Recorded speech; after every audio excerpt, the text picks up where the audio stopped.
All right, so now that you can play a movable chord, we can now play in a variety of keys, okay? So I'm going to move this now into the key of E.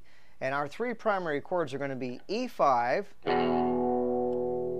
which you should already know, by the way, A5, which you should already know, and we're going to also introduce B5, which is going to be first finger on 2nd fret 5th string, 3rd finger on 4th fret of the 4th string. So you'll play strings 4 and 5, or I should say 5 and 4. And again, I'll remind you that you should be touching the tip of your finger to the 6th string to quiet it. Furthermore, your 2nd finger, which is doing nothing in this chord, can come over the top of the 5th string and rest lightly on the 6th string, further muting it so you just won't hear it like that. All right, so we're going to use that boogie pattern that I used where we add the 6th.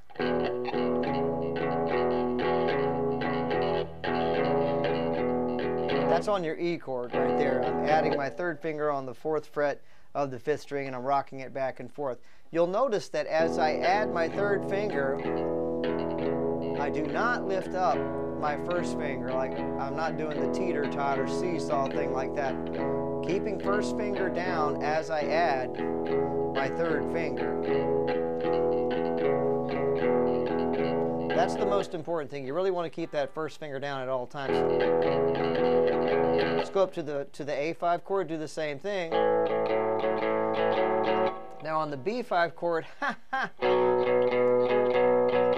if you want to try to stretch pinky up to the 6th fret like that, like I'm doing, you can feel free to try it. If you feel like you want to maybe just leave it, stay a B power chord like this, a B5, and then move back down to A5, you can feel free to do that. But because it's going to be maybe a little uncomfortable to play that B5 chord like that at first. So, but let's play our 12-bar blues in the key of E. Let's get this sweet, guys. We're at 60 beats a minute. 1, 2, ready, play. It's 1 and 2 and 3 and up to A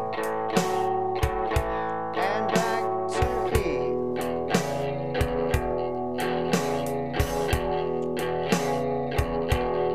Then to A, 2, 3, 4, 2, 2, 3, and back to A, or E, sorry.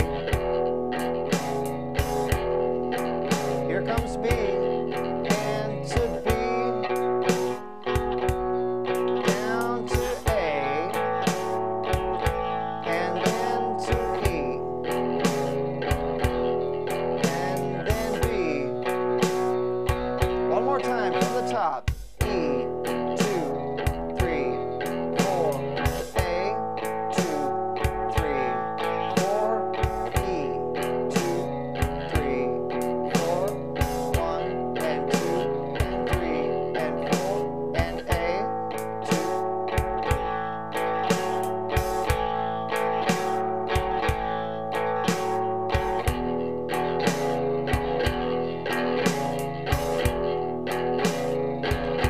Then up to B, down to A, and then to E, and then B, and then we're done. All right, so now that's at 60 beats a minute. So right now I want to introduce you to the idea of speeding up the tempo on these things. I'm just going to do this one time real fast. Let's speed this up from 60 beats a minute to approximately, let's make it 100 beats a minute. Let's listen to how this has a totally different sound. It's just going to be a lot faster. This is 100 beats a minute now. 1, 2, 3, 4.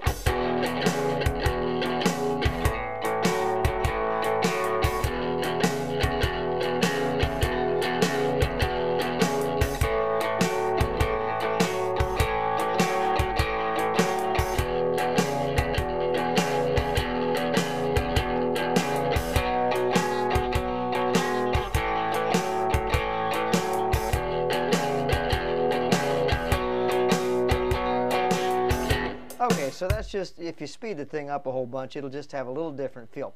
We'll talk more about feels, and at this point in time, again, I invite you to go ahead and move over to the Learning How to Solo section a little bit. I also invite you to go ahead and move to the other rhythm patterns section, where I'm going to just have variation upon variation of what you've already learned here. And just go get them. Happy practicing. Look at the information I give you and try to practice it slowly before you speed it up. Shoot me with an email if you want. Roger Keplinger, guitar@msn.com. Hit me with your questions and I'll talk to you soon. Thanks, guys.